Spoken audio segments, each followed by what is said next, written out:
KF21은 일부 F35에 준하는 혹은 F35에 능가하는 성능을 가지고 있으나 여기서 조금만 더 업그레이드, 그러니까 내부 무장창과 특수한 페인트나 소재를 바른다면 F35의 성능과 근접할 수 있다. 가성비, 특히 유지 비용이 저렴한 이제 전투기로서 중동 국가가 KF21에 주목하고 있는 것은 맞습니다. 향후 2-3년간 K방산의 펀더멘탈 수주 물량은 명백히 지금 다 드러나 있고, 그렇기 때문에 단기적인 하락은 있을 수 있으나 장기적으로는 성장할 것으로 예상됩니다. 다만 문제는 안녕하세요. 에비에이션 위크 한국 특파원 김민석입니다. 주로 K방산의 중요한 소식들을 해외 영문으로 소개하는 일을 하다가 이제 올해에는 K방산의 투자라는 K방산 투자 입문서를 발행해서 이제 독자 여러분들한테 선보이고 있습니다. 앞으로도 이제 그 시청자 여러분들한테 신선한 K방산 소식, 그리고 이제 궁금해하시는 부분에 대해서 이제 궁금증을 해소하는 역할을 맡도록 하겠습니다. KF21이 F35급 성능을 갖추었다고 공개된 부분은 어떤 의미인가요? 쉽게 말해가지고 이제 국뽕이라 해서 이제 막 무조건 대한민국이 좋고 세계를 정복할 것 같이 한다, 이렇게 말씀을 하시거나 생각하시는 분들인데 그건 아니고요. 우리는 그럴 필요도 없습니다. 무슨 말이냐면 KF21은 일부 F35에 준하는 혹은 F35에 능가하는 성능을 가지고 있으나 그렇다 해서 모든 것이 완벽히 F35를 능가하는 성능을 갖추게 될 것이다, 이렇게 말하는 것은 아닙니다. 현재 KF21은 이제 F35랑 세대가 다릅니다. 전투기 세대가 다르다는 것은 기술적인 수준이라든가 이런 발전 단계가 다르다, 이렇게 말씀드릴 수 있는데 KF21은 현재 4.5세대 전투기, F35는 5세대 전투기입니다. 4.5세대랑 5세대, 그럼 0.5세대는 대체 뭐가 다르냐, 이렇게 궁금해 하실 분들이 계신데, 기본적으로 세대 구분에서 이제 5세대 전투기의 핵심 조건, 통합, 항공, 전자장비, 그리고 스텔스 기능, 이것이 KF21이 4세대 수준의 스텔스 성능과 통합, 항전장비 성능을 갖추어 있기 때문입니다. 가령 4세대 전투기 같은 경우에는 이게 조종사가 움직인 다음에 비행해서 미사일을 쏜다, 여러 때 관여하는 컴퓨터들이 수십 개 있습니다. 통합 항전 장비는 단순히 이제 뭐 레이더랑 센서를 잘 통합했다, 이게 끝난 게 아니라 2대에서 3대, 그러니까 아주 단일한 시스템에서 모든 교정 과정을 통합할 수 있다, 이런 거기 때문에 KF21은 그것을 선택하지 않았고, 두 번째로 스텔스 성능 같은 것도 스텔스의 형상을 충분히 따르고 있으나 내부 무장창, 그 다음에 스텔스 소재가 적용되지 않습니다.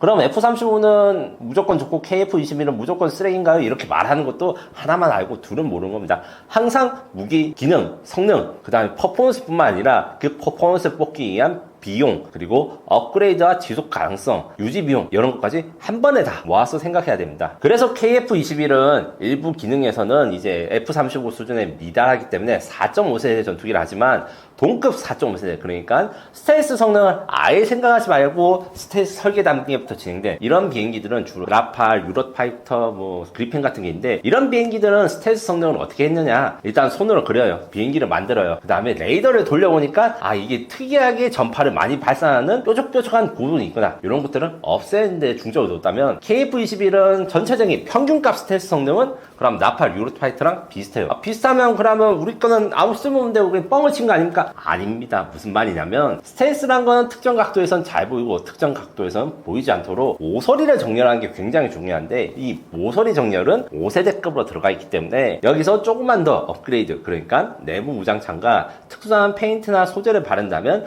F35의 성능과 근접할 수 있다, 이렇게 정리할 수 있고요. 그렇기 때문에 KF21 현재 버전, 그러니까 블록 2까지 완성되었을 때는 F35보다는 스텔스 성능이 떨어지지만 그래도 가성비, 특히 유지 비용이 저렴한 이제 전투기로서 우수한 중형 전투기를 할 수 있고, 여기다가 지금 작년부터 이제 공개된 것 중에 KF21 EX라고 있습니다. KF21은 현재 블록 1, 2까지 정리되어 있고 블록 3는 미정이에요. 공구는 블록 3, 그러니까 KF21의 미래 개량에 대해서 어떻게 할지 좀 고민 중입니다. 어떤 장비를 넣고 어떤 기능을 갖출지. 이때 KF21의 제작사인 한국항공우주산업은 공군이 만들어 달라고 이렇게 말하기 전에 미리 준비를 해야 돼요. 이런 거 준비를 하거나 하는데 몇 년의 시간, 그 다음에 많은 비용이 들기 때문에, 그래서 업체가 자체적으로 준비한 KF21 블록 3의 개량 방향을 NACS 혹은 KF21 EX라고 합니다. 그럼 KF21 EX가 되면 F35급 성능을 갖추었다고 할 수 있냐? 상당 부분 그렇습니다. 그렇다고 해서 완벽하게 F35랑 동일하거나 뛰어넘지는 않습니다. 왜냐? F35의 성능에 무조건 맞춘다고 해서 좋은 게 아니에요. 그만큼 손해가 되는 개발 비용, 그 다음에 제작 비용, 유지 비용은 손해가 있습니다. KF21 EX는 현재 4세대 전투기를 압도하는 성능을 가지면서도 5세대 전투기 F-35의 유지비용과 도입비용을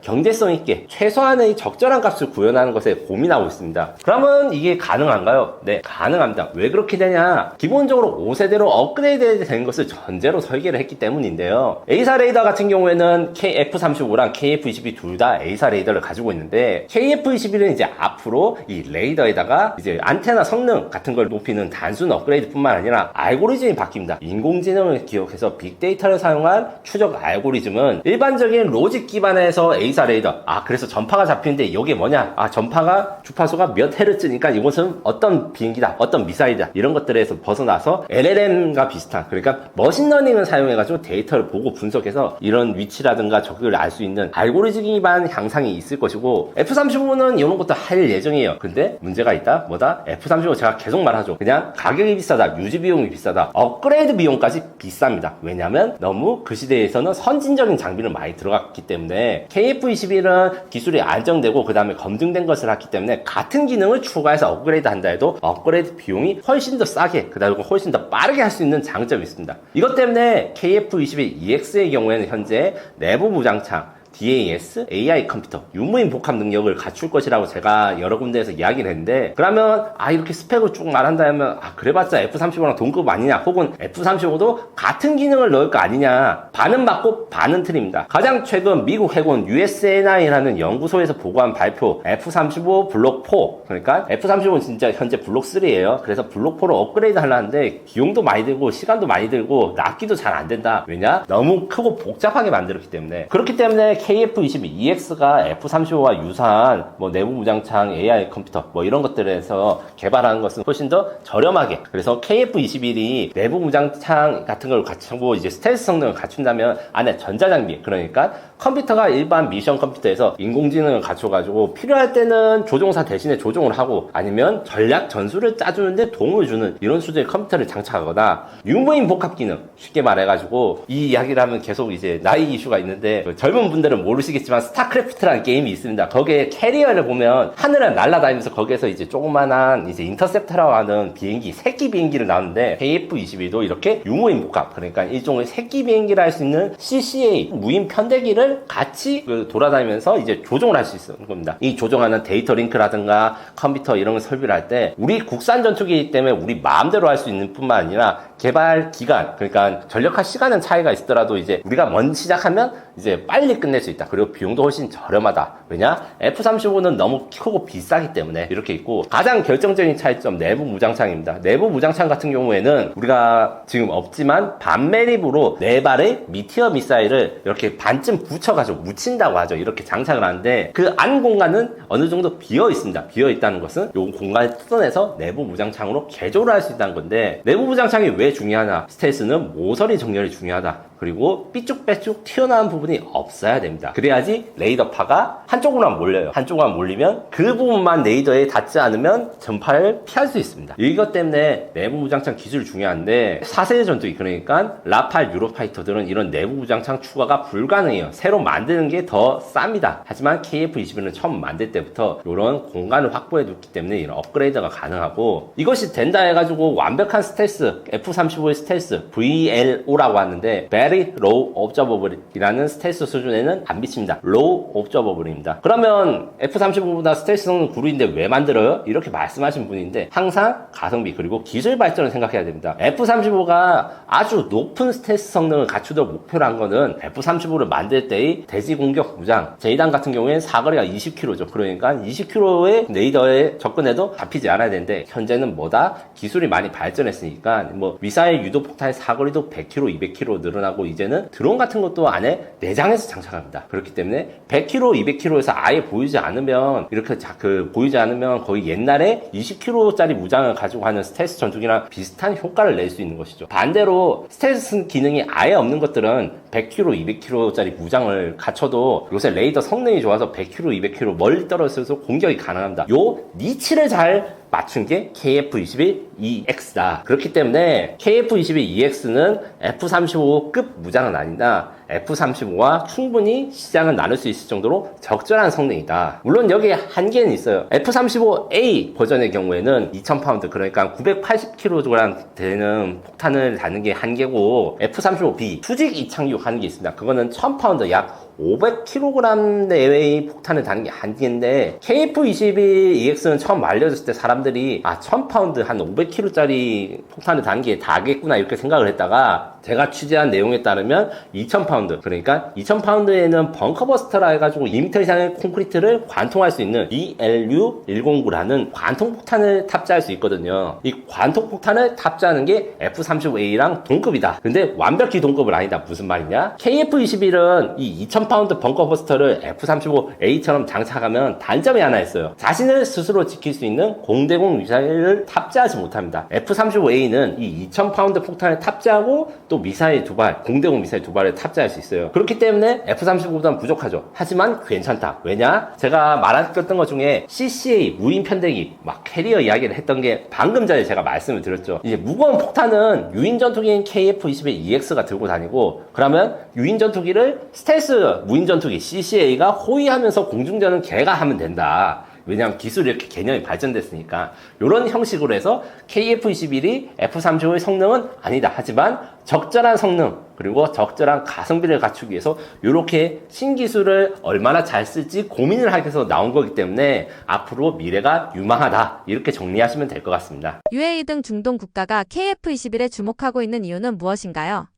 제가 항상 이 수출 이야기를 많이 하고 수출 유명하다고 한 영상이 몇 개 보셨을 겁니다. 중동 국가가 KF-21에 주목하고 있는 것은 맞습니다. 그러면 도대체 언제 도입하느냐? 전투기 도입은 기본적으로 10년을 바라보고 해야 됩니다. 중동 국가의 사정을 말씀드리겠습니다. 중동 국가 같은 경우에는 작년, 그러니까 바이든 행정부 때만 해도 약간 희망이 있었어요. 무슨 희망이 있냐? 미국이 자신들을 위해서 F-35 구매를 주선해 줄 것이다. 특히 아랍에미레이트와 사우디의 경우에는 그런 이야기를 많이 했었는데, 현실적으로는 지금 무산됐어요. 무산된 이유는 여러 가지가 있겠지만 이스라엘과 이란의 전쟁이 결정적입니다. 물론 이스라엘과 이란 전쟁에서 아랍에미레이트나 사우디 같은 이슬람 국가들은 이란 편이 아니라 이스라엘 편에 가깝지만 이것을 정치적인 문제로 말할 수는 없어요. 이 상황에서 트럼프의 대외 정책이 중동 국가에 F-35를 판매하기 매우 희박해지셨습니다. 그래서 현실적 대안이 대한민국이다. 그리고 대한민국의 KF-22다. 이것 때문에 사우디아라비아, 아랍에미레이트에서 이제 공중전 센터장 혹은 뭐 국방차관님 뭐 이런 분들이 와가지고 이제 보거나, 아니면 우리가 반대로 사우디아라비아에 가서 우리 공군참모총장님이 뭐 사우디아라비아에서 KF-22 홍보를 많이 했는데, 이러면 이제 당장 올해 사자 이렇게 계약을 할 수가 없습니다. 8조 원, 한 번 사면 거의 10조 원짜리 딜을 하려면 1년 만에 하면 틀림없이 뭔가 문제가 생기거나 이렇게 되기 때문에 깊게 이야기를 하는데, 일단 타봤다, 그러니까 계약하기 전에 타봤다는 건 엄청나게 중요한 의미입니다. 중동 국가가 구매한 전투기들 중에서 사전에 시승을 해서 구매한 것들을 진짜 몇 개 없어요. 그리고 F-35, 그 다음에 TDK 칸, 그 다음에 중국의 J-35, 우리 경쟁자들, 그리고 러시아의 Su-75 체크메이트까지 이렇게 KF-21가 싸우겠다고 선언한 몇 가지 기종들은 문제가 있습니다. 손님이 와도 태울 수도 없어요. 무슨 말이냐? 원래 전투기는 원시터와 투시터 버전 항상 있습니다. KF-16도 투시터 버전이 있고, 이게 어떻게 된 것이냐? 훈련의 단계는 여러 가지가 있는데 맨 마지막에 모든 비행을 다 마스터한 상태에서 비행기에 대한 익숙함, 그러니까 이 비행기가 어떻게 무장을 조정하고 대해서 필요한 훈련기가 복자형 전투기, 투시터 전투기라고 하는데, F-35, 티르키의 칸, J-35, Su-75 둘 다 2인승 기체가 없거나 아예 이제 수호의 75 체크메이트 러시아 같은 경우에 원래 UAE랑 공동 개발을 하기로 했다가 이게 어그러졌어요. 왜냐? 우크라이나 전쟁 때문에. 그래서 우리 경쟁 기종 중에서 제일 빨리 나온 전투기가 F-35를 제외하고 있는 이제 튀르키예나 J-35는 아직 양산이라든가 실전 배치되는데 늦었어요. J-35가 지금 되는데 그거를 수출형에 타기에는 무리고, 거기다가 복장이 없다. 복장이 없다는 건 뭐냐? 테스트를 위해서 타볼 수가 없어요. 이거 이거를 일단 사가지고 타야 됩니다. 무슨 말이냐면 우리 KF-22 복자기에는 이제 앞부분에는 테스트 조종사 검증된 부분을 태우고 뒷좌석에 뭐 사우디아라비아라든가 뭐 UAE 뭐 다른 데서 나온 손님들을 태워가지고 체험을 시킬 수 있는데 그게 불가능한 거예요. 요게 사실 우리 KF-21 세이즈 포인트기도 하고, 그리고 미래에 제가 아까 무인기가 정말 중요하다, 무인기를 막 컨트롤하고 캐리어 이야기 계속 하고 있는데 그 캐리어를 조종할 때 조종사가 조종하면서 조종하기는 어려우니까 뒷자리가 하나 더 있어서 사람을 태워야 돼요. 네, 언제 한번 설명드릴 일이 있을 건데 중국이 J-20 스텔스 전투기를 만들고 나서 뒤늦게 부랴부랴 J-20S라는 2인승 전투기를 뒤늦게 만들었거든요. 이게 무인 전투기를 조종하려니까 한 명으로 못 해가지고 이렇게 한 건데 J-35 같이 이게 중동에 수출하려는 중국 전투기에는 이 2인승 버전이 없습니다. 이게 중동 국가 KF-21 중한 이유 중 하나이고, 튀르키예 같은 경우에는 세이즈를 열심히 하지만 또 이게 그 나라들 사이에 그 알력이 있습니다. 대한민국이 정치적으로 아주 괜찮은 포지션이죠. 어느 국가에 대나 책이 잡히지 않았고, 튀르키예를 전투기를 UAE가 산다, 사우디가 산다. UAE까지는 사실 괜찮을 수 있어요. 사우디 같은 경우에는 사실 아랍에서 그 이란, 그 다음에 튀르키예와 함께 어느 나라가 아랍 국가, 이슬람 국가, 그 다음 중동 지방의 왕자를 다투는 경쟁 국가입니다. 물론 이제 이란은 이슬람 국가, 아랍 국가가 아닙니다. 예, 하지만 이 고 지역에서 패권을 차지하는 경쟁 국가의 전투기를 사면 그 상대방 나라든 아주 콧대가 높아졌죠. 아, 우리랑 경쟁하는 나라가 우리 전투기를 샀다니. 이런 자존심 문제도 있고 정치적인 이슈도 있기 때문에 튀르키예를 사우디가 구매하기도 좀 고민이 될 것이고, 그렇다 해서 중국 J-35 전투기를 막 구매한다, 사우디아라비아는 어느 정도 가능성이 있고 UAE도 가능성이 있다고들 이야기하지만 결정적인 문제가 있습니다. 트럼프 화내는 걸 어떻게 수습할 것인가. 정치적인 이슈가 있어요. 중국제 전투기를 도입한다, 특히 스텔스 기능이 있는 전투기를 도입한다는 건 진짜 엄청난 정치적 의미이기 때문에, 옛날에 이제 어떤 일이 있었나, 튀르키예가 F-35를 구매를 했다가 좌절된 이유, 러시아로부터 S-400이라는 대공 체계를 구매했기 때문에 F-35 판매가 좌절됐어요. 전투기에 대응하는 대공 미사일도 이렇게 사면 바로 거래를 끌어버리는데, UAE랑 사우디아라비아가 중국제 스텔스 전투기를 산다면 이 정치적인 부담은 엄청납니다. 사우디아라비아나 UAE 기름을 중국이 다 사주면 몰라도 그럴 일은 없을 거고, 이것기 때문에 정치적으로 자유롭지만 지금 1000회 이상 시험 비행이 된 KF-21 검증된 성능, 이런 것 때문에 크게 관심을 가지고 있다. 하지만 도입은 언제 될 것이냐, 이것은 지금 사실은 물어보는 거든 많이 물어봐요. 그럼 뭐 지금 당장 사면 언제 받을 수 있냐, 이런 것도 사실 물어보는 거니까 제가 국가 이름은 국익에 의해서 밝히지 못하는데 그런 나라도 있어요. 근데 그런 문의가 오면 바로 사는가? 아닙니다. 걔들은 각을 재고 엄청나게 자세한 보고서를 쓰고 있는 거예요. 그렇기 때문에 최소한 KF-21의 개발이 완료된 2028년 12월까지는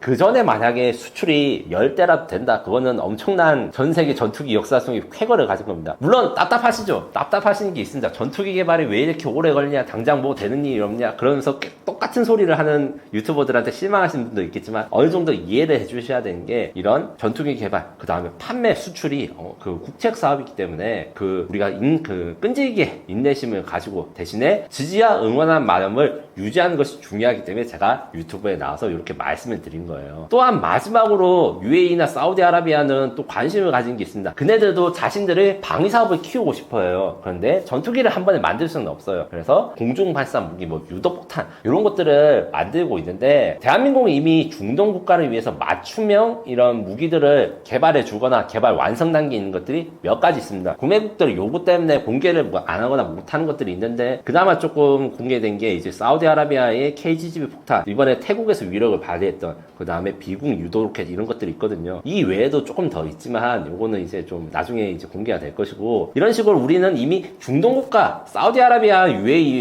UAE를 위해서 맞춤형 무기를 장착했으니까 이 무기단은 전투기도 같이 사야 되지 않을까, 이렇게 홍보를 하고 있다 생각하시면 됩니다. KF-21EX 버전이 포함된 블록별 발전 계획은 어떠한가요?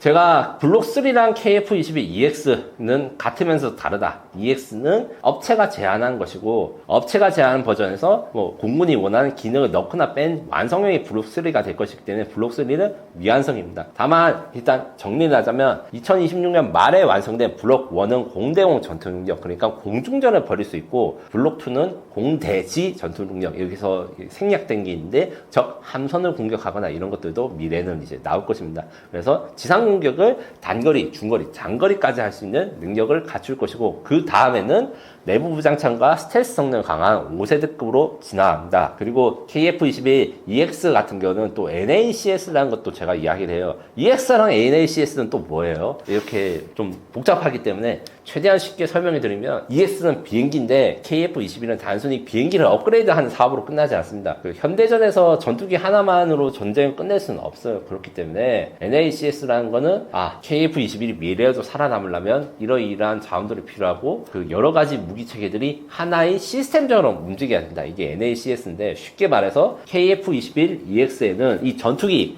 그 다음에 호위하는 무인 전투기, 그 다음에 무인 전투기를 발사하거나 통제할 수 있는 인공위성이나 아니면 무인 전투기 발사 수송기까지 포함되는 아주 방대한 개념입니다. 근데 우선은 위성통신 능력이라든가 아니면 전자장비 개량을 하고, 이제 2039년까지는 내부 무장창을 탑재한 저피타명, 그러니까 F-35에 준하는 스텔스 능력을 가진 걸로 개량을 하는 것이 목표입니다. 이 과정에서 국산 엔진 장착이 논의되고 있고, 현재 이제 나 뒷부분에 좀 더 자세히 설명하겠지만, 이 국산 엔진 개발이 2040년대에 끝나기 때문에 EX가 개발이 끝나는 2039년 요때부터 국산 엔진까지 장착해서 추가로 생산하자, 이런 계획들이 나오고 있는 것이죠. KF-21의 가격, 운용 비용 및 자유도 측면에서 갖는 경쟁력은 무엇인가요?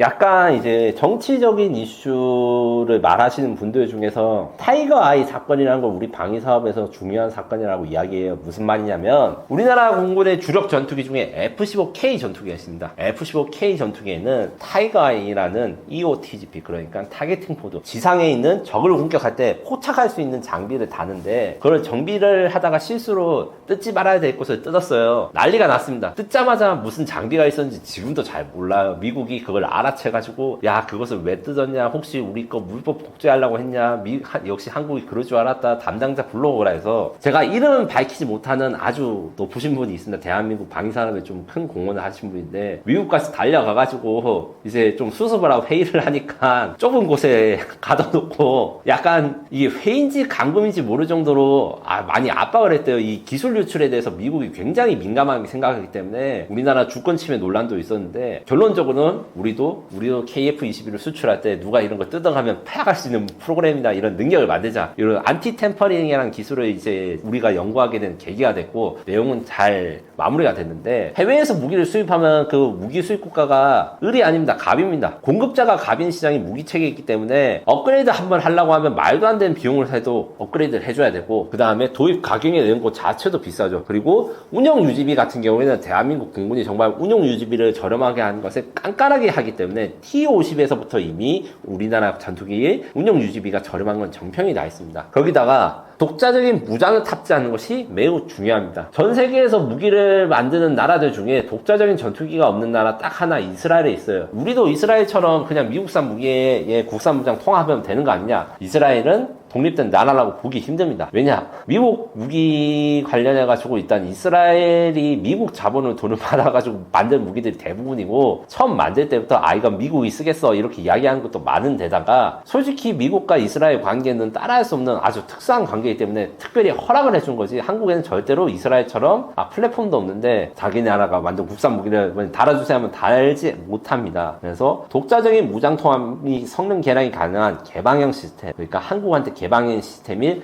KF-21을 갖춤으로써 국산 무기를 운용할 수 있다. 그리고 그 국산 무기는 우리가 필요한 내용, 필요한 수량, 필요한 성능, 적절한 가격을 맞춰서 할 수 있기 때문에 일단 우리 군의 전투력을 높이는 데 중요하고, 두 번째로 수입 국가가 이제 미국산 무기라든가 이런 거에 수출 제한이 걸린 걸 회피할 수 있는 데다가 여기서 추가적인 수익도 낼 수 있죠. 무기를 판매하는 게 몇 조 원씩 판매한다. 전투기 가격도 비싸지만 무기는 한 번에 100발, 200발씩 사야 되기 때문에 이 가격이 좀 세요. 이렇기 때문에 이런 KF-21의 가격, 운용 유지비, 자유도 측면에서 경쟁력은 상당하다, 이렇게 설명드릴 수 있습니다. KF-21의 필리핀, 폴란드, 사우디, UAE 등 다수 나라의 관심은 어느 정도인가요? 지금 제가 중동 국가 이야기를 하면서 수출 이야기를 했는데, 현재 지금 최신 정보로 업데이트된 KF-21로 관심을 가진 국가들의 나라의 상황과 느낌은 이렇습니다. 필리핀 같은 경우에는 F-16V라는 기종과 이제 MRF라는 중형 전투기 사업에서 경쟁 중인데, 스웨덴은 그리펜, F-16V, 그 다음 KF-21 경쟁 중이고, 이 중에서 KF-21이 아직 전력화가 안 돼서 개발이 제일 늦지만 납기는 세 기종 중에 가장 빠릅니다. 납기가 빠른 것, 그 다음에 F-16V보다 비싸지만 경쟁 기종인 스웨덴의 그리펜이랑 가격이 비슷해요. 근데 그리펜은 KF-21이 가지고 있는 제너럴 일렉트릭 F414 엔진을 한 개 가지고 있고 KF-20은 두 개 가지고 있다. 무슨 말이냐? 가격은 비슷한데 덩치가 두 배 차이나 마찬가지인 거예요. 엔진이 같은 엔진 두 개짜리랑 하나짜리니까. 그래서 가격 경쟁력이 있고, 다만 필리핀이 국방 예산이 부족하고 이게 대해서 예산 확보에 대해서 어려움이 있어가지고 F-16V를 사야 된다 이런 사람들이 많아요. 대신에 F-16V는 수요가 너무 많습니다. 7년 이상 기다려야 되고 7에서 8년 이상 기다려야 되는데 KF-21을 만약에 필리핀이 구매하기로 뭐 오늘 당장 결정을 했다 그러면 이제 빠르면 2028년 이후부터 공급이 가능할 정도로 우리는 생산 라인이 이제 다 완비되었고 생산 속도가 빠르기 때문에 그런 경쟁력을 갖추고 있다. 그래서 필리핀이 F-16을 사자라는 이야기가 많아도 이제 좀 기다리고 있어요. 왜냐? KF-21 완성이 되면 가격 경쟁력이 더 높아지고 그들의 입장에서는 F-16V랑 협상의 저유지를 할 수 있기 때문이죠. 폴란드의 경우에는 폴란드 공군 사령관, 이분은 이제 F-16 조종사 출신이었는데 KF-21에 한국에 와서 탑승하셨어요. 그 이왕수 공군 참모총장과 함께. 그 두 분 다 F-16 파일럿이었거든요. 그래서 비행기 두 대에다 나눠 타고 폴란드 공군 사령관님은 KF-21에 우리 이왕수 참모총장님은 TA-50에 타면서 야 이거 F-16과 비교했을 때 좀 더 좋지 뭐 타보니까 어때? 뭐 이런 식으로 말씀을 많이 나누셨다고 해요. 이런 식으로 관심이 많은데 처음에는 폴란드가 좀 KF-21을 조기 구매하려는 움직임이 있었어요. 무슨 말이냐면 F-16은 F-16V라는 아까 전에 필리핀에서 말한 기종 같은 경우에는 레이더 같은 걸 A사로 업그레이드하고 우리 공군도 이걸 업그레이드 작업을 하고 있는데 미국이 이 업그레이드 비용을 너무 많이 불렀어요. 그래서 폴란드 언론이나 민간인들한테는 야 F-16 한 4, 50대 업그레이드 할 돈으로 KF-21 새 거를 한 70대 살 수 있겠는데 해서 난리가 난 거예요. 너무 업그레이드가 비싸다. 근데 요것을 폴란드 정부랑 미국 정부가 잘 협의해서 F-16V 업그레이드를 가격을 대폭 다운해서 지금 얼마 전에 계약이 성공했습니다. 사실 이게 폴란드가 대한민국을 어떻게 보면 이용한 거라 할 수 있잖아요. 이건 있는데 우리나라도 돈이 없을 때 많이 이런 식으로 협상 전략을 사용해가지고 이렇게 할인을 했고, 그러면 이제 어떻게 됐냐? F-16V 대체 사업으로는 이제 KF-21 들어가지 못했으나 러시아제 구형 공격기들을 사용하는데 지금 FA-50GF PL 버전 이런 걸로 대체를 하는데 요 대체 수요로서 KF-21이 가능성이 있습니다. 사우디아라비아는 KF-21만 원했던 게 아니고 이제 위성까지, 그러니까 육지 통신 위성이라 해가지고 스타링크보다 더 발달된 인터넷 통신 위성을 KF-21과 같이 도입하려 했어요. 왜냐면 미래전에서 드론 전투기랑 이런 걸 같이 이제 유인 전투기에 쌓으려면 이런 인공위성의 도움이 필요한데, 만약에 스타링크라든가 이런 미국 위성에다가 이런 그 전투기들을 조종하는 링크를 하면 뭐 스타링크 끊어버리면 아무리 드론 전투기가 많아도 운영을 못하게 되고 이렇기 때문에 독자적인 위성이 필요하거든요. 이런 패키지 KF-21가 위성에 대한 패키지를 우리가 제안을 했는데 최근에 매우 조용해요. 그러니까 올해 들어가지고는 큰 소식이 없다가 우리나라 공군참모총장님이 사우디 방문해서 천궁 엘센과 함께 KF-21을 세이즈했다라는 유형이 그것이 다입니다. 그래서 제가 개인적으로 취재해서 사우디도 우리나라 KF-21 관심을 가지는데 어떻게 왜 이렇게 조용해요? 이렇게 여쭤보니까 첫 번째로 영국, 이탈리아, 일본이 만든 GCAP랑 좀 협상을 하고 있어요. 왜냐면 그 사우디는 영국과의 특수관계입니다. 유로파이터 타이푼이라는 전투기를 영국 주도로 해서 구매를 했는데, 제가 얼마 전에 알아본 바로는 사우디는 사실 전투기만 사면 운용을 할 수 없대요. 그래서 영국에서 유로파이터 전투기를 도입할 때 유로파이터 전투기를 판 BAE 시스템즈라는 영국 회사가 있습니다. 거기에 조종사도 같이 구해달라 해서 용병 조종사도 같이 공급을 해줬대요. 이런 식으로 토탈 솔루션을 원하는데 이제 한국은 아직까지 그런 제도나 기능이 없어서 조금 고민을 하시는 것 같아요. 근데 제가 생각에는 어떻게 될 것이냐, 우리도 지금 조종사분들 퇴역하고 은퇴하신 분들이 있기 때문에 합법적으로 만약에 사우디 수출이 되면 사우디 공군 조종사들을 교육하는 교관 조종사로 이제 같이 패키지로 가거나 인력까지 가는 것이 아마 좀 생각해 볼 만하고, UAE 같은 경우에는 튀르키예 칸 전투기가 굉장히 많이 푸시를 합니다. 사우디는 제가 앞서 말한 대로 튀르키예 전투기 사기 약간 꺼름직해요. 그 중동 지방에서 패권을 다투는, 협력을 하지만 경쟁도 하는 국가이기 때문에. 근데 UAE는 작은 국가니까 튀르키예 군사 기술, 그 요즘 드론 기술 같은 게 또 다시 튀르키예가 발달되어 있어서 관심이 많아서 푸시를 매우 많이 하고, 중국 J-35 요것도 이제 중국의 스텔스 전투기고 파키스탄이 아마 구매를 하기로 돼 있는데 UAE한테 또 세이즈를 많이 한다고 제가 알려져 있어. 좀 우리나라가 힘을 내야 됩니다. 다만 KF-21 같은 경우에는 중국이나 튀르키예와 달리 UAE 입장에서 정치적인 부담이 없죠. 선택을 해도 미국이랑 뭐 싸울 일도 없고, 플러스 우리나라 UAE 공군 방공군 사령관이 우리나라에 와가지고 이제 KF-21 탑승 체험도 하고, 지금 현재 UAE는 KF-21 테스트를 위한 일종의 테스트 MOU를 맺었어요. 우리가 필요할 때 KF-21 개발 상황을 점검하고 좀 탈 수도 있게 해주라 해서 우리가 계약을 했거든요. 그냥 사지 않고 그냥 값만 보려면 절대로 이런 계약 하지 않습니다. 이건 전 세계에 유례가 없는 계약이고 구매 영향이 확실히 있으나, UAE는 무기를 살 때 항상 급하게 사지 않아요. 급하게 사면 자기들이 손해라고 하는 걸 알고 있기 때문에 계속 우리한테 야, 더 좋은 조건 없어, 우리 딴 데로 갈 수 있다, 이런 말을 한 것도 사실입니다. 하지만 우리는 실물 기체가 있다, 그리고 그것을 날아가는 걸 직접 태웠다. 이게 엄청난 차이점이에요. 중국이 J-35가 이번 전승제로 공개가 됐지만 UAE 군인이나 전투기 조종사들 태울 수가 없습니다. 팔아야 태울 수 있죠. 이런 것들 때문에 저희는 좀 경쟁에 열심히 하고 있다. 그래서 결론은 뭐다? 관심을 가진 나라들은 많지만 이 나라들이 실제로 구매 의향서나 사업 참여를 할 때는 1년에서 최소 2년 정도의 기간이 필요하고, 처음 만약에 수출이 성공된다면 인도는 최소 2028년 12월 이후부터 가능하다. 이렇게 설명을 드릴 수 있습니다. 마지막으로 KF-21에 대해서 하고 싶으신 말씀 있으신가요?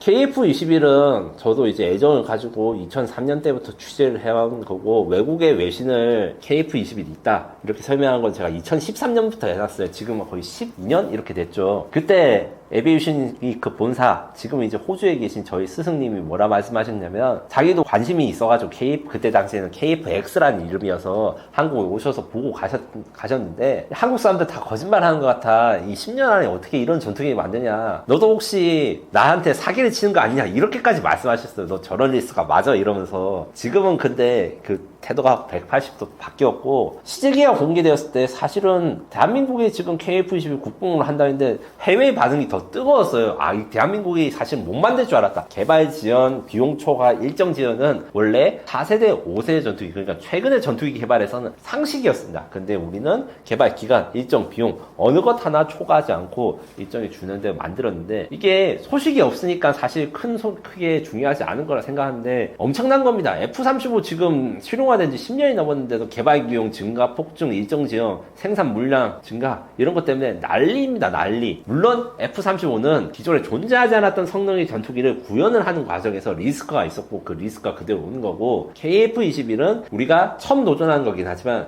우리의 길을 먼저 갔던 다른 나라들, 국가들 기술 수준이 있기 때문에 리스크는 적은 편이었어요. 근데 적은 리스크를 선택한 국가들도 다 개발 지원이 이렇게 됐는데 KF-21이 이 지연이 없이 된다. 이거 자체만으로도 저는 자랑스러워할 일이고요. 다만 이제 KF-21에 대해서 자랑을 제가 많이 하고 싶다 보니까 이거 이야기를 많이 하니까 피곤하시는 분도 있어요. 그런 분들한테도 꼭 말씀드린 게, 제가 거기에 대해서 제일 새로운 소식을 알기 위해서 제일 노력하는 사람이고, 그리고 제가 그 새로운 소식 있으면 바로바로 기사, 유튜브로 제가 소개를 해드릴 거니까 너무너무 이제 지루해하지 마시고, 또 대한민국의 또 밀리터리 매니아들의 가장 큰 이벤트 서울 에어쇼가 있는데, 서울 에어쇼에서 또 놀랄만한 소식, 그리고 새롭게 알려진 소식들이 많이 있어요. 다만 제가 이제 업체를 취재하거나 그 엔지니어분들 취재하다 보면 기자님 이거 조금 봐주시면 안 돼요 이렇게 말씀하시는 데가 있는데, 그런 것들 뭐냐, 업체 입장에서는 이제 크게 이벤트가 됐을 때 이게 소식이 들어야지 아무래도 이게 좀 이벤트가 화려해지고 홍보에서 도움이 되다 보니까, 그래서 좀 제가 몇 가지 말씀을 못 드리고 있는 거, 하는 새로운 소식 같은 것들을 좀 참고 있으나, 지금 이제 9월, 지금 녹화 기준으로 9월 초순인데 조금만 기다리시면 정말 또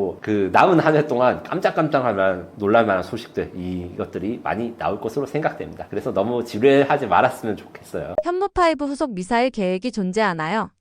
저는 아무것도 모릅니다.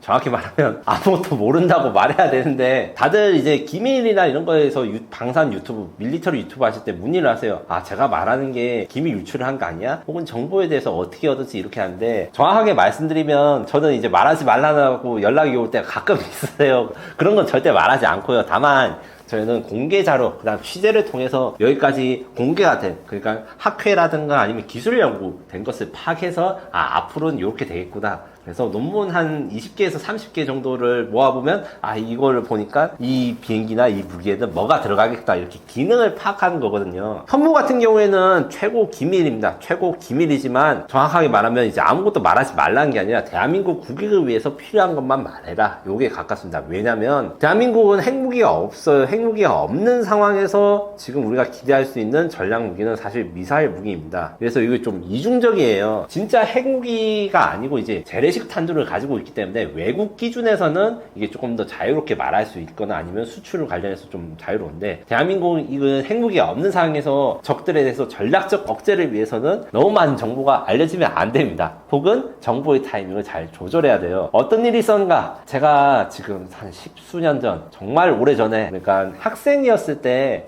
국방과기술연구소를 방문해서 어디다가 사진 찍지 말고 보기만 봐라 해서 봤던 미사일들이 있었어요. 그 미사일들은 지금 이제 공개가 됐는데 해성2, 해성3라 해서 잠수함에서 순항미사일을 발사하고 배에서 순항미사일 발사하는 영상이 15년 전에 이미 찍어놓은, 공개는 언제 됐느냐? 거기서 한 5년이 지나가지고 공개를 해줬습니다. 국방부에서. 왜냐하면 북핵 위협이 강해지니까 북한의 미사일 위협에 대처하기 위해서 우리가 이런 걸 가지고 있다. 이것을 국방부에서 릴리즈를 한 건데, 이렇게 전략무기, 현무 미사일이라든가 이런 것들에 대해서는 사실 우리가 정치적인 입장으로서 써야 되기 때문에 그 북한의 위협이 증대되면 여기에 대해서 대응하는 방식으로 가는 것이, 개발이 되자마자 공개하고 이런 것들은 없습니다. 그래서 앞으로 제가 이번 편에서 말할 것도 솔직히 말하면 네가 뭘 알아? 아무것도 몰라요. 하지만 공개된 연구 자료, 로켓을 연구를 한다거나 유도 장비 연구하거나 이게 어떤 동향인지, 그 다음에 다른 나라들이 연구한 것들은 어떤 게 있는지, 그래서 외국에는 이런 게 있습니다. 그리고 우리나라는 비슷한 게 있을 수도 있고 이런 걸 만들어야 된다. 이렇게 잘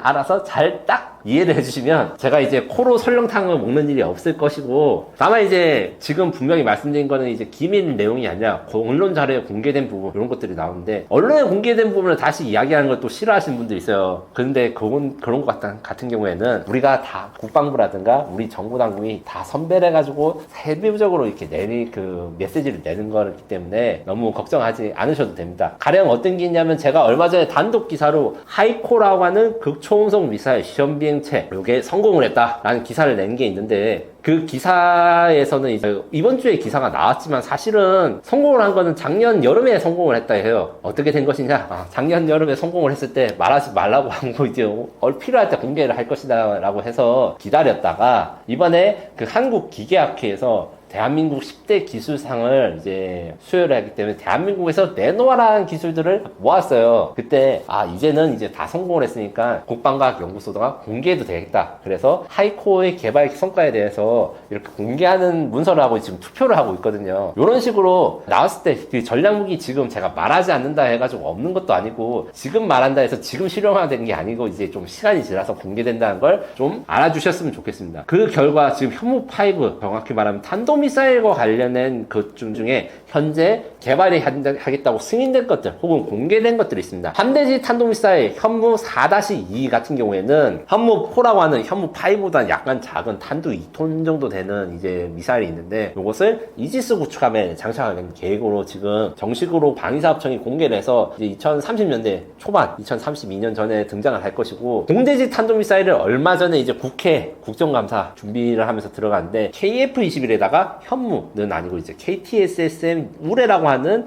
사거리 300km짜리 미사일을 달아가지고 만든다. 요 같은 경우에는 땅에서 쏠 때보다 공중에서 쏘면 어떻게 한다? 발사 원점을 찾기 어려워서 적들이 발사하기 전에 공격하기 어렵고, 그 다음에 후방으로도 쏠 수 있다. 왜냐하면 비행기가 기동을 할 수 있으니까. 그런 것 때문에 지금 사용하고 있다. 그리고 극초음속 대한미사일은 제가 방금 말한 하이코라고 하는 HCM, 하이퍼소닉 크루즈 미사일, 마하 6의 속도로 기동할 수 있는 대한미사일이 해군 주도로 먼저 나올 것이다. 극초음속이 공대지, 공대공, 지대지 이렇게 만든다는데, 기본적으로는 대한미사일을 먼저 만들 것이고, 그 다음에 지금 현재 한화에서 이제 자체적으로 연구하고 있는 천무 ASBM이라는 게 있습니다. ASBM은 안티쉽 발리스틱 미사일이라는 걸로 대한미사일 공격하는, 그러니까 적 항공모함이나 군함을 공격하는 건 크루즈 미사일이라 해서 제트 엔진을 달고 비행기처럼 날아가는데, 탄도미사일의 속도가 빠른 장점을 활용해서 적을 공격하겠다. 요거는 이제 수출용으로 지금 먼저 제한되고 있고, 국내에서 소유도 이야기되고 있습니다. 여기까지가 언론에 다 신문에 나온 거예요. 찾아보면 나와요. 제가 기밀 유출한 건 아니고. 그러면 지금까지 공개 안 된 것 중에 대한민국이 연구하고 있는 게 어떤 것이 있을까? 제가 상상을 해보고 그 다음에 연구 결과가 있을 때 북한이 그 핵무장 고도화를 한다면서 ICBM 만들고 난 다음에 목표가 다 탄도미사일, 그러니까 미사일 한 발을 동시에 여러 목표를 공격하는 탄두 이런 거에 대해서 개발하겠다 선언을 했어요. 대한민국 경우엔 북한과 달리 핵무기는 없지만 이런 다탄두 미사일이 만약에 있으면, 만약에 현무5 같은 데다가 다탄두 미사일을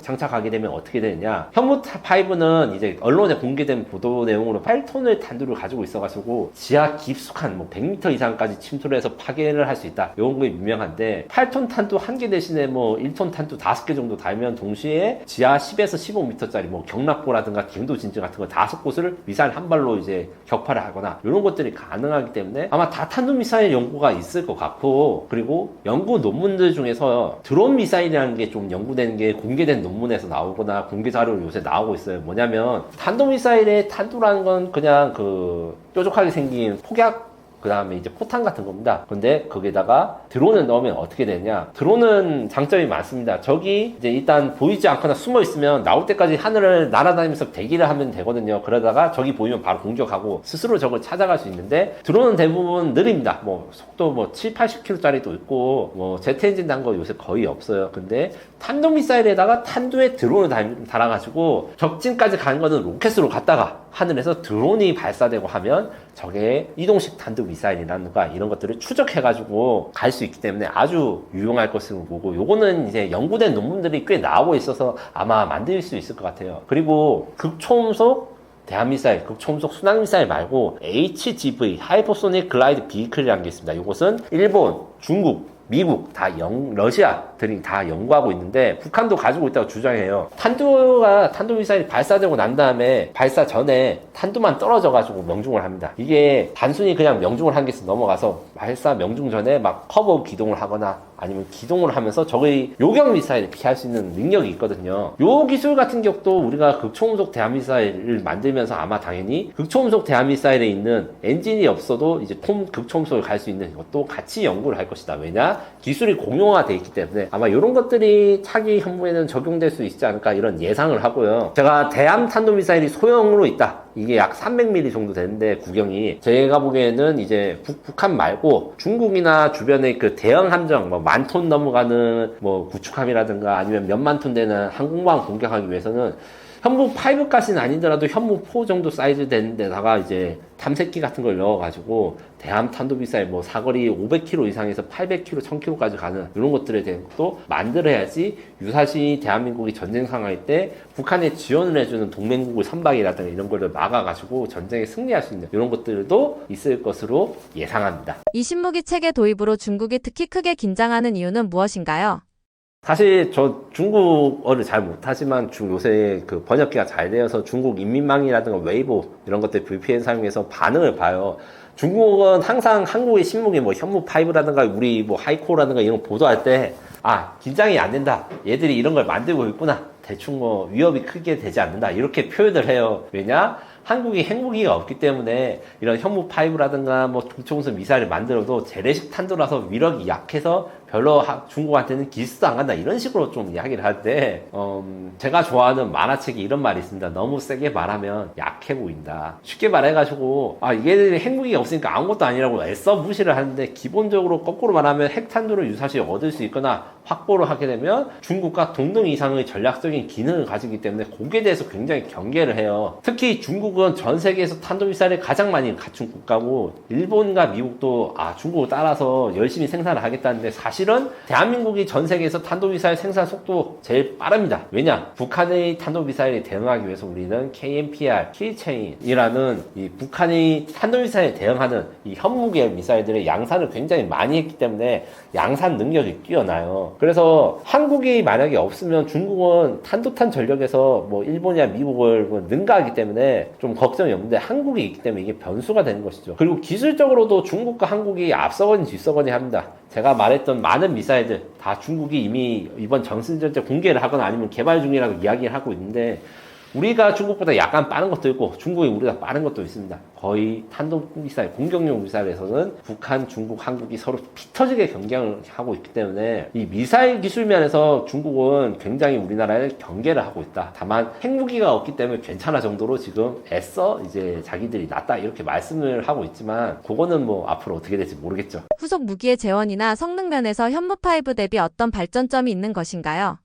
제가 여러 가지 연구 논문을 아니면 공개 자료를 사용해가지고 앞서 질문에서 이런 미사일들이 연구되고 있을 것이다 이런 예측을 제가 내놨잖아요. 핵심은 두 개입니다. 요격이 불가능한 미사일을 만드는 게 아무래도 대한민국 미사일의 목표인 것으로 파악됩니다. HGV 기동탄두 같은 경우에는 그 북한도 만들었다고 주장을 하는데 탄두가 분리되면서 고도를 굉장히 낮추면서 선해 기동을 해서 이게 어디에다 맞출지 알 수 없게 만들고 극초음속 순항미사일 같은 경우에는 HGV랑 다른 점이 뭐냐, HGV 같은 경우에는 고도를 굉장히 높인 다음에 내려와서 이제 속도를 확보하면서 이제 가는데 극초음속 순항미사일은 낮은 고도에서 순항을 하기 때문에 초기 경보도 어려워요. 그래서 엄청나게 빠른 속도로 적을 향해서 가는데 궤도도 추적하기 어렵고 어느 방향으로 갈지 모르기 때문에 요격이 굉장히 어렵습니다. 그래서 대한민국은 아마 요격 불가능한 미사일을 만드는데 좀 올인한 게 있다. 첫 번째. 두 번째는 치명성을 증가하는 것에 대해서 고민을 많이 하고 있는 것 같습니다. 앞서 말해서 대한민국에 핵무기가 없죠. 없는 대신에 그 재래식 탄두로서 가장 큰 위력을 가지려면 어떻게 해야 되는가? 현무5 같은 경우에는 세계 최대의 재래식 탄두를 탑재해서 아주 깊은 곳에 지하 표적도 공격할 수 있게 만들고 그 다음에 이것을 더 확장하면 이제 다탄두 공격이라든가 아니면 드론을 탑재하거나 이래서 이동할 수 있는 표적을 공격할 수 있는 능력,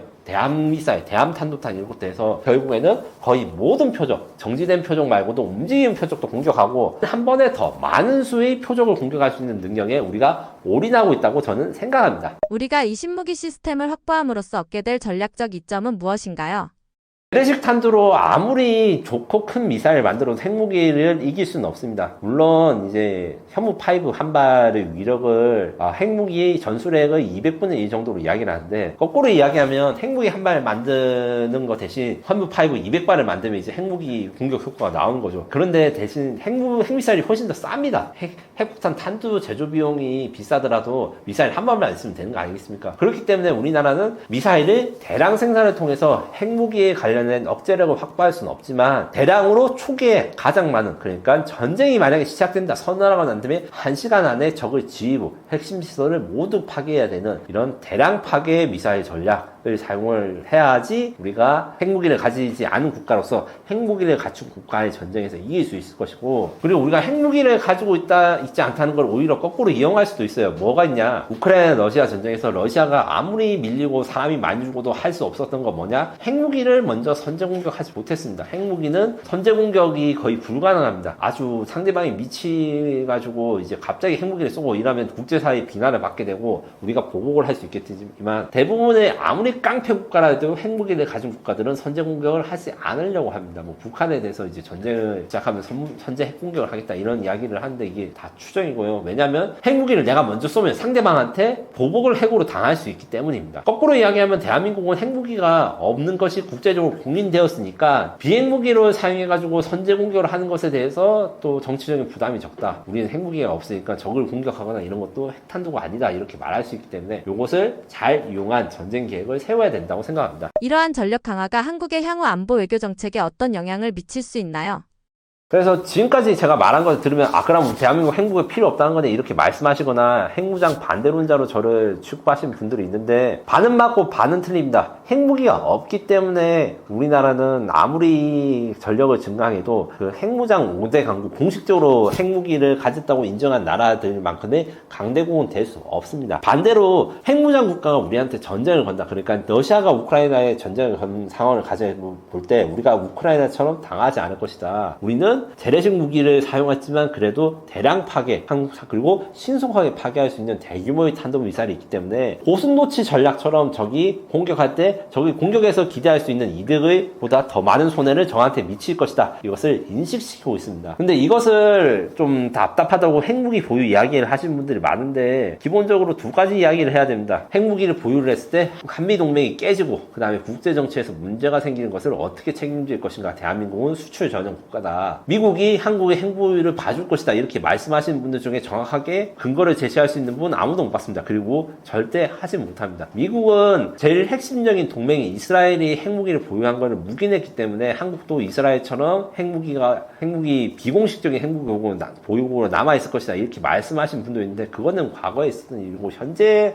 국제 정치에서 그게 존립할 수가 없습니다. 반대로 그리고 핵무기를 만들겠다고 했을 때 핵무기 만드는 것 자체가 적의 선제 공격, 그러니까 우리나라가 핵무기 만들게 되면 이제 상대방한테 쓸 것 같으니까 만들기 전에 공격하자 이런 논리도 나올 수 있기 때문에 쉽게 핵무장에 대해서 이야기하기 어렵다는 뜻입니다. 다만 우리가 어쩔 수 없이 핵무기를 갖추지 않은 상태에서 핵무장을 한 국가들과 싸우려고 하다 보니까 대량의 탄도미사일과 순항미사일을 보유해서 전시에 빠르게 적의 지휘부를 제거할 수 있는 능력을 가지는 게 최소한의 조건. 그래서 완벽하냐? 아닙니다. 충분하냐? 아닙니다. 그래서 최소한도의 능력은 가지고 있다. 이 최소한도의 능력과 우리 국민들의 단결된 힘이 닿았을 때 유사시에 우리가 전쟁의 위기가 나왔을 때 그것이 전쟁을 막을 수 있는 가장 큰 힘이 될 것입니다. 왜 KF-21은 내부 무장창 없이 설계되었나요?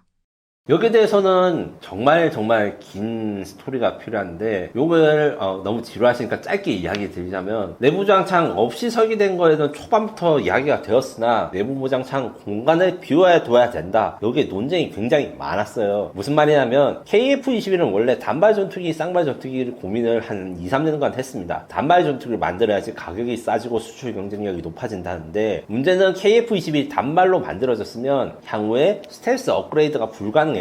왜냐? 내부 무장창이라는 건 공간이 상당히 많이 필요합니다. 그리고 이게 빈 공간이 저 비행기에 있다는 거는 사실 손실이 좀 있는 거거든요. 그렇기 때문에 앞으로 확장을 할 건지 안 할 건지 못 박을 수 없는 상황에서 내부 무장창 공간을 남겨두기 위해 쌍발 전투기를 해야 되는가 이런 논쟁들이 있었고 제가 그 논쟁의 한가운데 있었는데 지금 와서는 대한민국 KF-21 쌍발로 만들어진 게 아주 기가 막힌 선택이었다. 첫 번째, 내부 무장창 공간이 있고 그 내부 무장창이라는 건 여러 기술이 필요해요. 문을 닫았다가 열어가지고 미사일을 쏘는데 그냥 문짝이 단순히 유압으로 열고 닫으면 끝이 아닙니다. 왜냐? 전투기가 급기동을 하고 급강을 하고 상승을 할 때 어느 방향, 어느 각도에서 어느 속도에서도 이 무장을 발사하기 위한 기술, 그 다음에 무장을 단순히 도어만 열었다 해가지고 그냥 하늘로 떨구는 게 아니에요. 강하게 푸시해서 밀어내야 된다. 그런 기술이 유압 기술이나 이런 것들이 이미 연구 중이고 그 다음에 무인 전투기용 기술과 공용을 할 수 있기 때문에 개발 기간과 일정을 단축시킬 수 있다는 게 지금 밝혀졌거든요. 플러스 국산 엔진이 개발되면서 만약에 단발 엔진을 만들었다. 그러면 이제 뒤에 또 설명을 드리겠지만 KF-22 단발이었으면 국산 엔진 만드는 게 굉장히 어렵습니다. 왜냐하면 엔진을 비행기 날아다니면서 테스트할 수 있는 비행 시제기가 필요한데 그게 몇백억, 개조 비용만 몇백억 들거든요. 일반 민항기에다가 뭐 이상한 포드를 달거나 해가지고 국산 엔진 시험하는 걸 달아야 되는데 KF-21은 어떻게 되냐? 쌍발이니까 한쪽에 검증된 미국산 제네럴 일렉트릭 엔진을 달고 한쪽에 국산 엔진을 달아서 둘이 비행시키면 국산 엔진이 시험 중에 초기 타입이라서 뭔가 고장이 났다. 엔진이 꺼졌다. 이래도 나머지 하나로 안전하게 먹을 수 있어요. 그러면 우리는 돈을 아무것도 쓰지 않고도 테스트 비행기를 확보할 수 있다. 이렇게 생각하시면 되기 때문에 KF-21이 내부 무장창 없이 설계되었지만 공간을 만들기 위해서 많은 노력을 했고 그 과정에서 쌍발 전투기로 나왔고 그것이 지금에 와서 나비 효과를 일으켜서 KF-21을 업그레이드라 향후 성능 개량에 아주 유효하게 작용되고 있다. 이렇게 생각하시면 되겠습니다. 향후 KF-21EX에서 내부 무장창을 적용하는 상태인데 다만 이제 고민이 하나 있다고 해요. 개발자 분들은 내부 무장창을 만들 공간은 있는데 내부 무장창을 만든다는 거는 외부에 어떤 것도 장착하지 않는다는 거거든요. 그래서 원래는 그 외부 연료 탱크, 그래 동그랗게 생겨가지고 추가적인 연료 탱크 같은 걸 전투기가 장착해야 되는데 그럼 스텔스 성능이 못 내요. 내부에 있는 그래서 KF-21EX 블록 3가 되면 무장을 내부에 장착하고 외부에 보조 연료 탱크를 못 넣기 때문에 빈 공간에다 연료를 다 채워 넣어야지 이게 좀 멀리 갈 수 있는데 솔직히 말해서 그 연료를 어떻게 채울 것인가 여기에 대해서 고민이 좀 있다고 합니다. 제 생각에는 기체의 일부 모양을 바꾸거나 아니면 이제 스텔스화된 연료 탱크 같은 걸 좀 개발을 해야 되는데 이게 사실은 좀 검증되지 않은 그러니까 우리가 처음 시도하는 방법이기 때문에 리스크가 좀 있어서 고민이 많다고 생각하고 다만 지금까지 우리 KF-21 개발 과정에서 도전을 이겨낸 게 정말 많거든요. 그래서 KF-21EX도 이런 문제를 조속히 해결해서 아주 좋은 전투기가 나올 것으로 저는 생각합니다. KF-21의 무장 시스템을 자체적으로 개발했다는 핵심 메시지는 어떤 의미인가요? 지금 현재 F-15K 전투기에 달리는 타우루스 미사일 요거 같은 경우에는 전시에 북한의 지휘부를 공격할 수 있는 장거리 공대지 미사일이라고 하는데 요거 통합하는데 몇백억 원 들었는데 이 몇백억 원이 개발하는 비용이 아니고 사실 행정 비용에 가깝습니다. 뭐 서류 떼고 인증하고, 왜냐면 독일에서 개발한 미사일을 미국산 전투기에 넣으려니까 독일 정부 인증받고 미국 정부 인증받고 두 개 허락받고 기밀 유출 어떻게 되는지 보고 수출 승인 받고, 이게 굉장히 복잡한데 이게 사실 국산 무장이면 쓸 데가 없거든요. 그래서 무장 시스템을 자체적으로 개발했다. 이것에 대해서 1차적으로 지금 현재 블록 1에서는 유럽산 무장 AIM 2000, 그 다음 미티어라는 공대용 무장을 탑재해서 수입산 무기를 탑재하는 거는 F-15K나 KF-21이랑 똑같은 거 아니야 이렇게 생각하실 수 있는데 아닙니다. 이 무장 통합 능력, 그리고 무장 통합 비용을 우리 카이가 이제 통합을 하면서 이제 그 기술을 체득하고 우리가 자체적으로 할 수 있던 능력, 이 무기는 수입산이지만 요 능력 자체를 갖추는 게 굉장히 중요했고, 앞으로 국산 무기가 많이 통합되면 될수록 이 규모의 경제, 가격 경쟁력, 그러니까 개발 비용이 그 같은 뭐 10종의 무기를 통합할 때 드는 비용을 이제 수입산으로만 채웠을 때는 이게 사실은 돈이 좀 배보다 배꼽이 튼 경우도 많아서 무장을 많이 통합 못 하는데, 한국산 무장을 통합했을 때는 그것은 이제 훨씬 더 저렴하고 빠르게 될 수 있다. 무장 주권을 확보했다고 저는 말씀드릴 수 있는데, 왜냐면 대한민국은 다른 채널이나 영상에서 또 말하겠지만 미사일에 미친 나라 아니겠습니까? 미사일 만들고 싶은 건 많고 많은데 지금까지 비행기에 다는 무장은 국산 전투기가 없기 때문에 우리가 통합을 하나 이런 게 굉장히 어려움을 겪었어요. KGGB 그 태국에서 유력을 발휘해가지고 막 태국이 아마 추가 구매를 할 것 같은데, KGGB 이야기 예시지만 이게 좀 국산 무장을 좀 기적적으로 만든 사례인데 만들 때 너무 힘들었기 때문에 이제 업그레이드나 이런 게 어렵습니다. 무슨 말이냐면 다른 나라들은 KGGB 같은 폭탄을 만들면 KGGB는 500파운드 폭탄, 250kg 정도 폭탄에다가 날개를 붙인 거거든요. 하나 만들면 1000파운드, 2000파운드 날개 붙이는 걸로 계속 확장해서 만드는데, 우리는 그러자니까 한 번 할 때 드는 비용이 국산 전투기가 없으니까 이게 너무 좀 어려웠거든요. 이런 한계도 있는데 KF-21이 나온 다음에 이제 하나의 미사일을 만들거나 이러면 다목적 모듈로 이어붙이거나 크기를 바꾸거나 여러 가지 업그레이드하고 하는 게 자유로워지고 비용량과 기간에서도 훨씬 유리해진다. 이렇게 생각하시면 됩니다. 현재까지의 개발 성과와 양산 계획은 어떻게 되나요?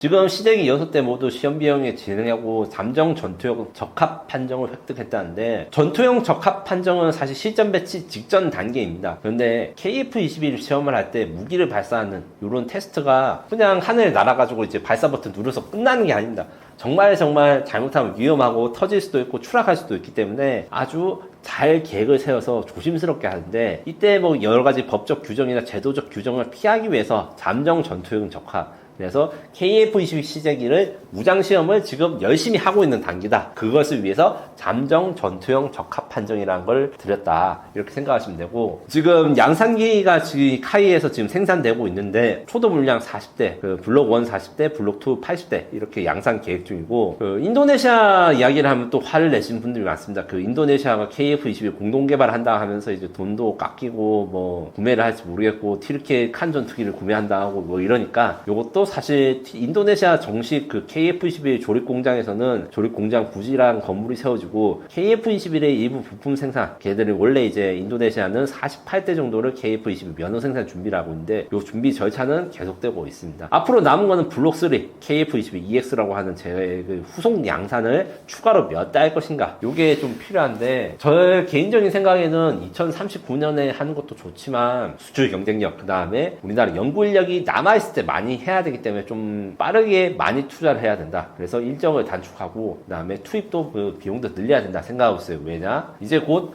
저출산 시대가 다가옵니다. 이 KF-21 엔지니어, 저희가 지금 KF-21 같은 대규모 프로젝트를 할 수 있는 시간이 몇 년 남지 않았습니다. 저는 사실 10년이라고 보고 10년만 지나도 인력 부족이 많이 시달릴 것 같거든요. 이걸 생각했을 때 사실 두 가지 방향 다 있어야죠. 이제 저출산 시대에서 어떻게 우리나라가 국방 연구 개발을 유지할 수 있는지 이렇게 생각하는 거랑, 지금 많을 때 최대한 많은 개발, 그 다음 개조 개발에 대한 연구를 진행해가지고 지금 인력이 있을 때 빨리 끝내야 되는 것들이 있습니다. 거기에 대해서 조속하게 결정이 필요한 상황입니다. 무장 옵션과 무기 시스템의 발전 현황은 어떠한가요? 현재 지금 블록 1은 미티어, 그 다음에 AIM-2000 공대공 미사일 이게 있고 2028년 12월까지 천룡 공대지 미사일을 비롯해서 이제 공대지 무장 10종을 통합할 것입니다. 여기 외에 지금 제가 이제 보도를 한 내용 중에서는 장거리 공대공 미사일, 단거리 공대공 미사일, 그러니까 미티어랑 AIM-2000을 대체하는 미사일이 내년부터 연구에 들어가고, 이 외에도 초음속 대한 미사일이라는 게 있어요. 이게 천룡 공대지 미사일과 거의 비슷하게 개발되었는데, 이거는 천룡은 이제 마 0.9, 그러니까 국제선 여객기 수준의 속도로 가기 때문에 스텔스 성능을 가져서 은밀하긴 하지만 속도가 느린 게 단점이에요. 초음속 대한미사일 같은 경우에는 덕티드 로켓, 사실 이게 미티어랑 같은 구조인데 우리가 국산화에 성공해서 배를 공격하는데 마 2.5 이상으로 공격할 수 있다. 그래서 천룡 대비 2.5배의 속도, 거의 3배 가까운 속도로 가서 적의 그 대응 시간을 줄일 수 있다. 이런 것들에 대해서 지금 연구 중이고, 실제로 요거 같은 경우에는 FA-50과 KF-21에 장착될 예정입니다. 이거보다 더 발달된 것 중에서는 공중발사 탄도미사일 KT-SSM 우레라는 지대지 미사일인데, 요거를 KF-21에 탑재해서 지금 우크라이나 전쟁에서 우크라이나를 많이 공격한 미사일 중에 킨잘이라고 있어요. 그 미그 32 전투기에서 발사하는 탄도미사일인데, 그것과 동일한 개념으로 해서 신속하게 적을 공격할 수 있는 무기, 이런 게 있을 거고, 앞으로는 극초음속 유도탄 HCM 하이퍼소닉 크루즈 미사일이라는 게 일단은 지금 현재 기술로는 좀 크기가 커가지고 지상에서 발사하는 버전 혹은 배에서 발사하는 버전을 만들 건데, 장기적으로는 KF-20에 장착할 수 있는 버전으로 이제 업그레이드 될 것이라 하고, 이 외에도 업체에서 자체적인 연구 중인 뭐 공중발사 무인기, 그러니까 KF-21에서 드론을 발사할 수 있는 거예요. 그러면 이제 드론이 적진에 뛰어들어가서 이제 전파방에 공격을 하거나 아니면 정찰을 할 수 있고, 또 250파운드, 1000파운드 국산 모듈형 미사일이라는 게 있습니다. 이건 모듈을 바꿔 끼워서 임무를 다르게 할 수 있는 미사일들을 여러 가지 지금 업체 자체 연구하는 것들이 있어서, 최소 KF-21 블록 2까지는 12종의 무기가 포함될 건데, 앞으로 개발한 무기가 또 10종 이상 있다. 그래서 2030년대 후반까지는 20종 이상의 무장을 KF-21이 장착하는데, 이게 F-35보다 훨씬 더 빠르고 그 다음에 가격 경쟁력도 있을 것이다. 이렇게 생각하시면 됩니다. 국산 KF-21의 전략적 가치 및 현재 수출 현황은 어떤가요? KF-21의 전략적 가치를 가장 좁게 이야기하면 수출 대체, 그러니까 8조 원치 전투기를 해외에서 구매하는 것보다 국내에서 사는 것이 국내 경제에 도움이 된다, 이렇게 말하는 게 너무 소심하다 해야 되나? 왜 그러냐면, 단순히 8조 원치의 무기를, 전투기를 이제 해외에서 수입하는 걸 국내에서 대체해서 우리 돈을 8조 원 아꼈구나, 아니면 우리 국내에서 경기가 좋아지구나, 이걸로 끝나는 게 아닙니다. 전투기라는 거는 대한민국에서 만들 수 있는 무기 중에서 가장 복잡하고 만들기 어렵습니다. 물론 전투기보다 배가 더 복잡하죠. 근데 배는 뭐 30명, 100명이 타는데 전투기는 한 명이 타잖아요. 같은 에이사 레이더가 전투함과 그 KF-22 전투기 있어도 한 명이 조종하게 만드는 거랑 뭐 20명이 조종하게 만드는 거랑 1000톤 안에 그걸 끼워 넣는 거랑 10톤, 20톤짜리 전투기에 넣는 거랑 차원이 다릅니다. 거기다가 속도도 빠르고 초음속을 가야 되는 데서 안정적으로 해야 되고, 이렇기 때문에 전투기를 만든다는 거는 단순히 돈을 아끼거나 아니면 수입할 그 무역 수지를 계산하는 데 끝나는 게 아니라, 한 나라의 국방 기술 정점이고, 그 정점을 완성한다는 것은 다른 무기 체계에도 파생이 되는 겁니다. 가령은 어떤 게 있는가? 얼마 전에 중국의 신형 전차가 공개한 기능들 중에서 뭐가 있냐면, 사람이 조종사가 이렇게 움직이고 있다가 적을 보면 자동적으로 기관포가 움직여요. 이걸 RCWS 연동되는 큐잉이라는 기능인데, 이 큐잉이라는 기술은 원래 전투기에서 사용되는 기술입니다. 대한민국은 그게 없다가 KF-21 개발하면서 그 다음에 쇄기 개발하면서 이제 획득이 됐거든요. 그러면 어떻게 되냐? 우리도 중국처럼 차기 전차에는 전차의 승무원들이 전투기에 있는 헬멧을 본따 가지고 막 전차 승무원이 보는 방향에 따라서 기관포가 발라지고 이런 연동되는 기능이 들어가는 것이죠. 이런 것들이 굉장히 많아요. 그래서 전략적 가치로서는 단순히 기술 주권 독립, 수입 대체뿐만 아니라 기술 파급 효과가 있고, 또한 노후된 전투기를 대체하기 때문에 F5 전투기가 지금 저보다 나이가 많은 전투기가 아직 날아다니는데 전투력은 둘째치고 너무 불안합니다. 조종사분들이 정말 목숨을 걸고 비행을 하고 있기 때문에 여기에 대해서 새로운 국산 전투기로 안전하게 비행할 수 있다, 이렇게 첨단 항공산업을 생태계 구축할 수 있는 기반이 되고, 그러면 KF-21이 수출이 언제 될 것이냐, 안 되면 실패한 게 아니야, 이렇게 말씀을 하실 수 있는데, 기본적으로 수출을 걱정하신 분들은 옛날에, 그러니까 다른 나라의 트라우마가 있어서 그래요. 라팔 전투기 전투기 지금 현재 수출 물량 300대 이상은 굉장히 잘 나갑니다. 거의 10개국 가까이 수출이 됐는데 한국의 밀리터리 매니아들은 다 아세요. 이 라팔 전투기 원래 삼행시로 별명이 있었습니다. 라파라, 팔렸니? 아니요. 이게 무슨 말이냐면 1차 FX, 그러니까 지금 F-15K 전투기 수입할 때 라팔이 후보군에 와 있었는데 그때 대한민국이 살 것처럼 이야기했다가 안 샀어요. 대한민국이랑 고객을 프랑스가 잃어버리고 난 다음에 첫 수출이 되기까지 10년 가까이 걸렸어요. 그래서 10년 동안 수출이 안 되니까 라팔 전투기 망했다? 아니죠. 10년 뒤에 수출이 시작되고 난 다음에 그때부터 300대씩 수출이 되고 지금도 새로운 신규 경기가 나와서 KF-21과 경쟁합니다. 전투기의 라이프 사이클은 30년 이상이고 이제 더 길어질 수도 있어요. 전투기 한번 개발할 때 돈이 많이 들기 때문에 KF-21을 지금 당장 팔리지 않는다, 뭐 당장 오늘 계약이 안 된다 해가지고 망할 것처럼 이야기하시면 안 되고, 전투기 KF-21 남은 30년 동안 몇 대를 팔 것인가, 그 다음에 얼마나 잘 팔 수 있을 것인가, 요것을 고민하는 게 맞다고 생각합니다. 이 때문에 현실적으로 가장 빠른 수출 계약은 중동 국가, 이들이 유력하긴 하지만 중동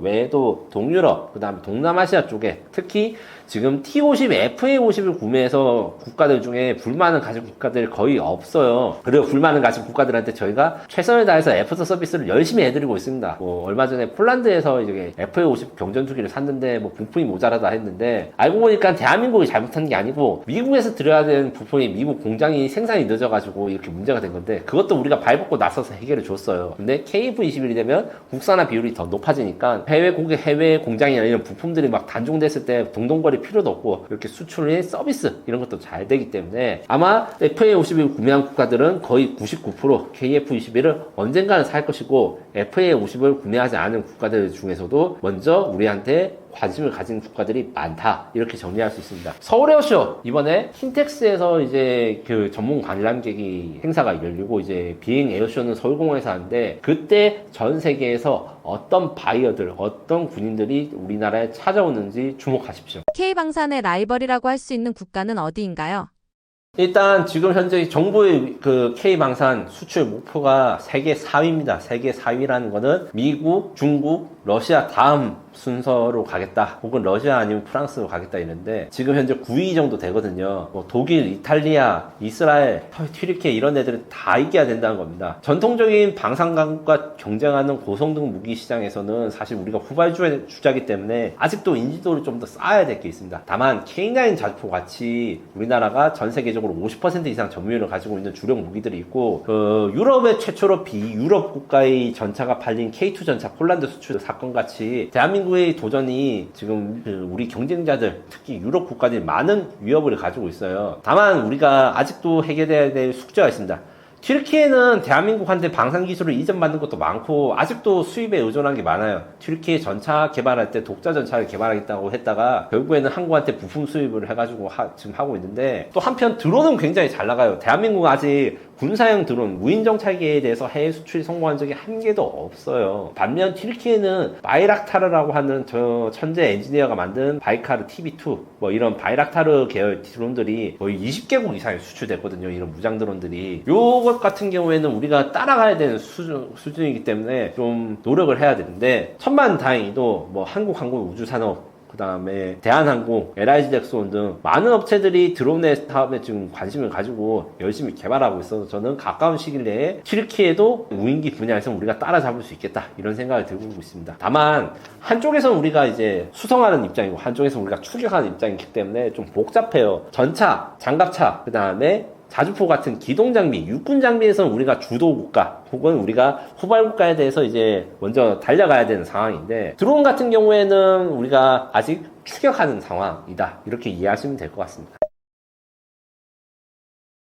K방산은 현재 올해 초만 해도 이제 다들 이제 밀리터리 관심이 없는 분들도 주식 때문에 많이 관심을 가졌다가 최근에 이제 주식이 별로 재미를 못 보시는 것 같은데, 개인적으로는 어떻게 생각하냐면 향후 2-3년간 K방산의 펀더멘탈 수주 물량은 명백히 지금 다 드러나 있고, 그렇기 때문에 단기적인 하락은 있을 수 있으나 장기적으로는 건조하게 성장할 것으로 예상됩니다. 다만 문제는, 핵심은 첫 번째, 그 유럽의 전통적인 방위사업체를 우리가 어떻게 경쟁에서 승리하느냐, 배, 전차, 그 다음에 전투기 분야에서 요것에 대한 경쟁 우위를 만들 수 있는 새로운 신제품이나 기술 개발 이런 노력이 필요하고, 특히 드론 부분에서의 좀 관심이 필요합니다. 드론 콘텐츠나 공격 드론은 사실 장난감 같이 생겨서인지 전투기보다 좀 관심이 없으시지만 투자 관점에서도, 그 다음에 대한민국 미래 관점에서도 굉장히 중요하기 때문에 저는 이 부분에서도 많이 취재를 하고 있으니까 시청자분들도 좀 관심을 가져줬으면 좋겠다는 생각이 들고, 두 번째로 AI 인공지능이 어떻게 방위 사업의 향상에 도움이 될 것인가, 이게 또 관건입니다. 국가적 AI 계획을 지금 새 정부에서 내놨는데, 아시다시피 인공지능 LLM, 우리가 많이 쓰는 챗GPT 이런 것들은 대규모 빅데이터, 그 다음에 서버를 활용하기 때문에 보안에 취약해서 결국에는 국방 관련 AI는 국내 기업을 주도로 갈 수밖에 없습니다. 근데 하지만 이제 대한민국이 AI 기반이 취약하다 보니까 이제 걱정도 많고 우려가 많은데, 장기적으로는 어쩔 수 없이 우리나라의 대한민국 국가로서 생존하기 위해서는 우리나라 자체적인 국방 AI가 있어야 된다. 요게 대해서 많은 투자와 관심이 일어나기 때문에 요 부분도 좀 주목하셨으면 좋겠습니다. 이상입니다. 왜 미국이 한국 조선업에 관심을 갖게 되었나요?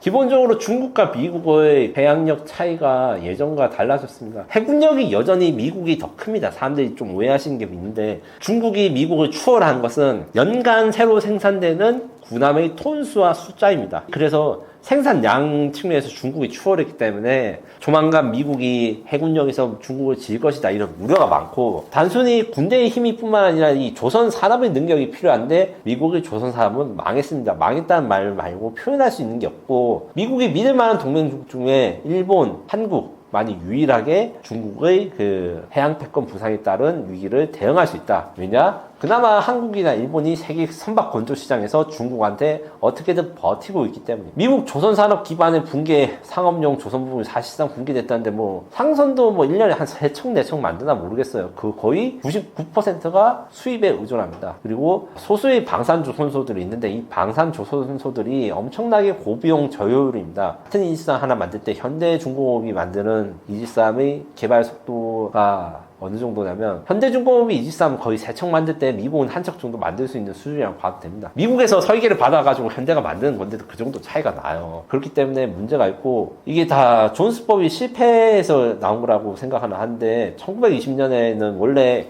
미국에서 건조된 배만 이제 미국 상선이 되고 이렇게 하는 일이, 미국 중심의 보건구역주의가 미국 조선 산업을 무너뜨렸어요. 왜냐? 경쟁이 안 되니까 비효율을 그대로 수정을 못했고, 미국 내수 물량만 받아서 생존하다 보니까 경쟁력, 특히 기술력이라든가 납기에 대한 능력들이 너무 떨어졌습니다. 그래서 상업적인 생존이 불가능해서 유일한 전략적인 대안은 한국밖에 없다. 이렇게 정리할 수 있습니다. 우리 조선산업이 목표하는 한미조선업 협력은 무엇이 있나요?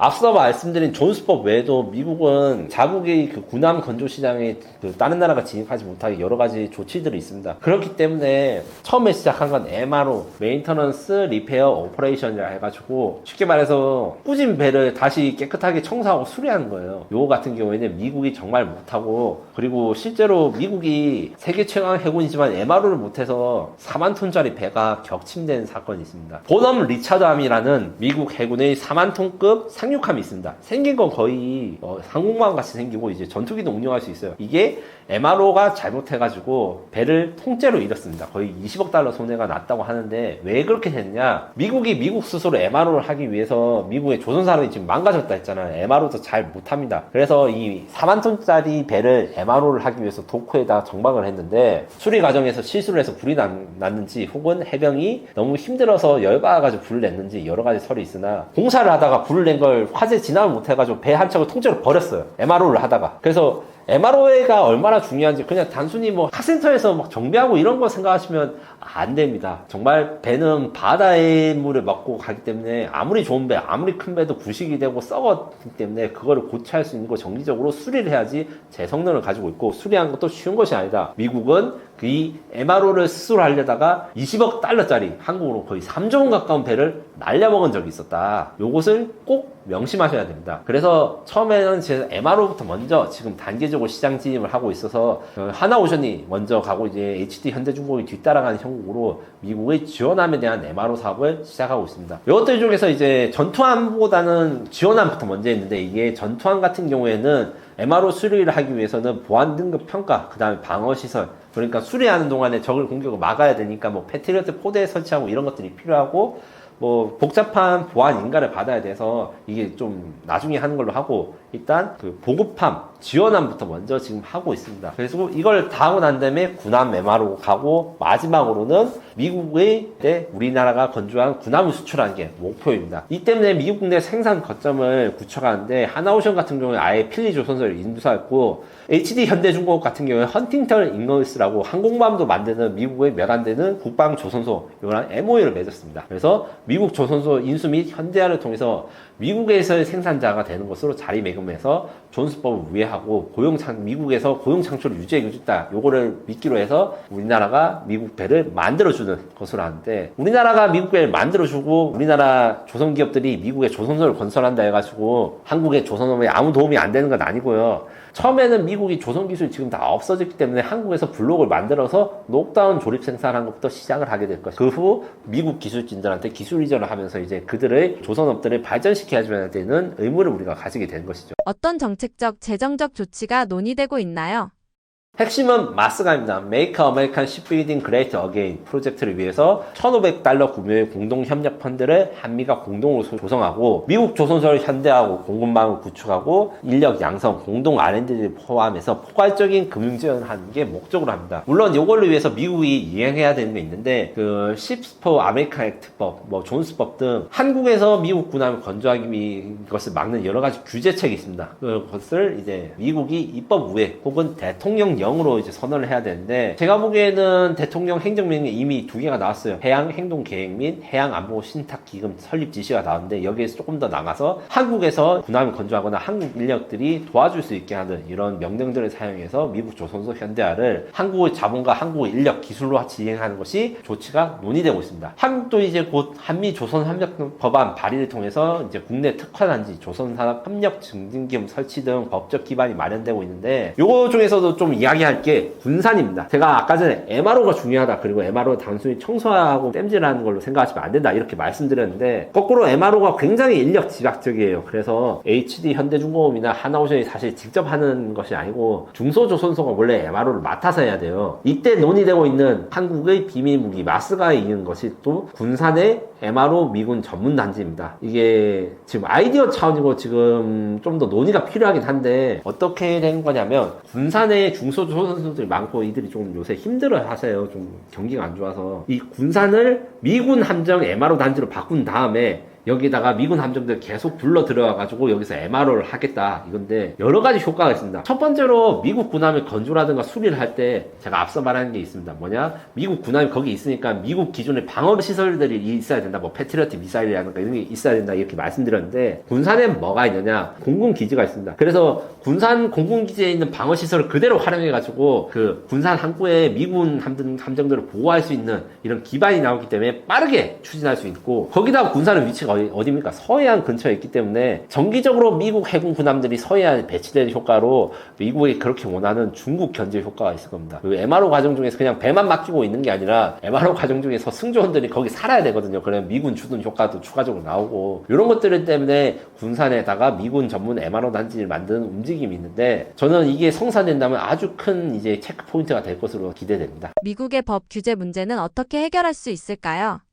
제가 전문가분들한테 몇 번 물어봤는데 너무 어려워요. 미국에서 지금 군함 건조를 막으려면 법이 몇 개 필요하나. 지금 이미 나온 것도 존스법, 무슨 액트법, 번스톨리스법 요거 말고도 한 5개에서 10개 정도의 법안이 있다고 해요. 그래서 이걸 입법적으로 그러니까 있는 법을 폐지는 못 시킨다고 하고 법을 만드는 입법적 해결책 이제 존스법 전면 폐지 대신에 신뢰할 수 있는 동맹국의 전략적인 예외를 두는 상선 동맹국 파트너십법이 지금 미국에서 발의되었고 이게 반대하는 여론이 있습니다. 그 미국 조선소들은 좀 걱정을 해요. 자기네들이 그 한국 조선소에 인수당하거나 이렇게 하면 뭐 실직을 당하지 않을까 이렇게 하는데 요게 대한 미국 일자리 보호 프로그램 대신에 중국에 대한 해양국이 중국의 해양력 발전을 미국이 견제하기 위해서는 어느 정도 한국과 협력을 해야 된다. 이렇게 프레임을 전환해서 정치적인 명분을 확보해야 되고 미국 내 조선소를 직접 인수 운영해서 미국 조선사가 되는 방법 하나오션의 필리 조선소 인수 이것도 현실적인 전략이 될 수 있는데 현지 투자를 위해서 고용 창출 등 긍정적 효과를 창출해야 되는데 이게 문제가 있습니다. 얼마 전에 뉴스가 떴죠. 지금 아틀란타 배터리 공장 한국 배터리 공장에서 이제 불법 체류한다고 300명이 잡혀갔는데 기본적으로 이게 비자 관련 관련과 인력 관련해서 우리가 미국 조선소를 이제 발전시키고 그 다음에 지원해주는 인력들에 대해서 고용 안정 이렇게 쫓겨나면 안 되니까 이런 것도 같이 요구할 수 있습니다. 단기적으로는 지금 사건이 좀 한미 협력에 좀 불안 요소가 되겠지만 우리 입장으로서는 그 쫓겨난 사람들이 미국한테 굉장히 필요한 사람들, 미국이 필요한 공장 그리고 미국이 필요한 조선소를 만드는 사람들을 우리가 보호해야 될 뿐만 아니라 미국도 그들의 지위를 인정해야 되기 때문에 이걸 또 협상 카드로 사용할 수 있다라고 저는 생각합니다. 근데 아직도 사실은 미국 뭐 조선산업협회들은 칼럼 같은 걸 쓰면서 한국 조선소 믿으면 안 된다 이렇게 하신 분들이 있어요. 자기들 스스로 개혁할 수 있다는데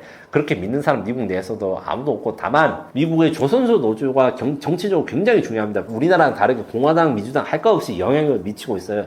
이분들한테 미국의 조선산업을 발전시키기 위한 우리 노력이 자신들한테 또 유용하고 필요하다는 것을 좀 설득해야 되는 단계가 있습니다. 또 한 가지 여기 또 우리가 좀 이겨내야 될 요소가 있는데 MRO 이야기 많이 하는데 한국만 MRO 시장에 뛰어든 게 아닙니다. 싱가포르랑 일본이 또 군함 MRO 시장에 뛰어들기 때문에 근데 문제는 일본이나 싱가포르는 MRO는 미국을 도와줄 수 있어도 삼성 건조를 도와줄 수 있는 능력이 없어요. 일본 그래도 전투함 좀 만들긴 하지만 일본 조선소의 능력 그러니까 빠르게 조정하고 그 다음 납기를 맞춘 능력은 사실 우리나라랑 비교 안 되게 후진적이거든요. 그래서 미국한테 이렇게 설득해야 돼요. 야 우리가 너네들 도와줄 수 있는 유일한 국가야. 그리고 우리나라한테 편의를 좀 봐줘. 일본이나 싱가포르한테 MRO 입감 주는 것보다 우리나라한테 좀 더 줘. 이렇게 말을 해야 되는 상황입니다. 한미-조선 협력의 전략적 파급 효과는 무엇인가요?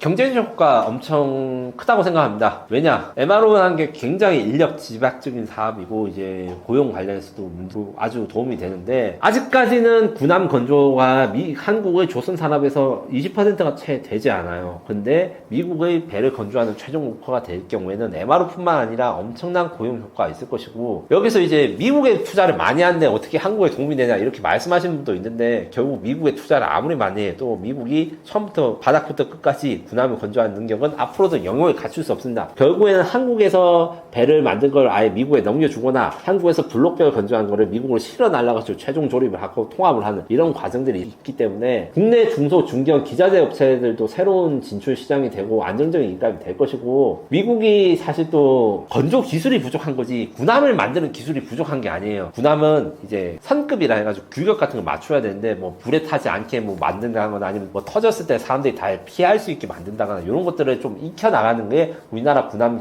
건조 실력에도 도움이 되고 지정학적 효과로 지금 한미 동맹이 전략적으로 격상이 될 수 있다. 왜냐면 한국이 미국을 지금까지 도와준 것들은 저렴한 상품을 공급해 주는데 집중되었다. 뭐 자동차, 휴대폰 이런 게 대표적이죠. 이런 걸 넘어서서 미국의 국방을 다시 완성시키고 특히 중국과의 전략적인 경쟁을 중요시하는데 그걸 이길 수 있는 방법을 줄 수 있는 나라가 우리나라다. 이것 때문에 저는 이제 한국의 핵심 산업 기반이 안보 생산자로 자리매김돼서 미국의 핵심 기반 산업 재건에 동맹적 전략적 가치와 발언권이 격상되는 국가가 될 것이라고 생각합니다. 다만 이제 리스크가 조금 있긴 있어요. 지금 MRO 사업 우리가 중요하다고 말했지만 MRO도 좀 많이 힘들거든요. 해군 나오신 분들은 이게 아는데 아주 고된 작업이기 때문에 단순히 우리가 인력으로 다 배치하기는 힘들고 그 다음에 안전사고 얼마 전에 이제 중대재해 사고도 이제 조선소에 나왔는데 안전사고를 줄여야 하지만 우리가 이런 산업 발전 이런 논의들이 제대로 갈 수 있어요. 그렇기 때문에 대규모 투자를 통해서 스마트화 야드 뭐 친환경 선박이라든가 제작 과정에서의 안전관리 이런 것들을 좀 더 노력해야 되는 것이 있습니다.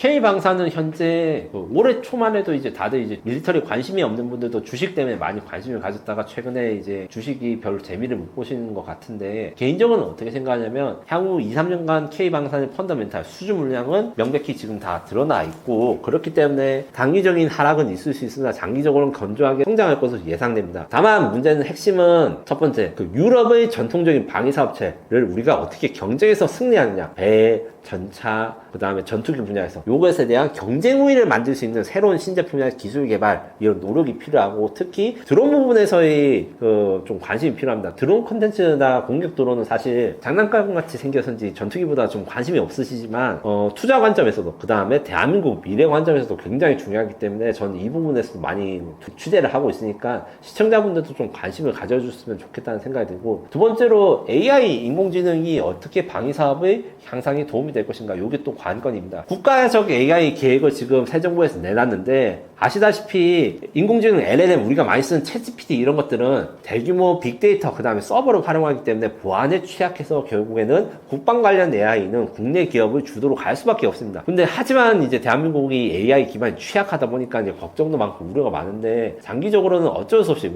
우리나라의 대한민국 국가로서 생존하기 위해서는 우리나라 자체적인 국방 AI가 있어야 된다. 요게 대해서 많은 투자와 관심이 일어나기 때문에 요 부분도 좀 주목하셨으면 좋겠습니다. 이상입니다.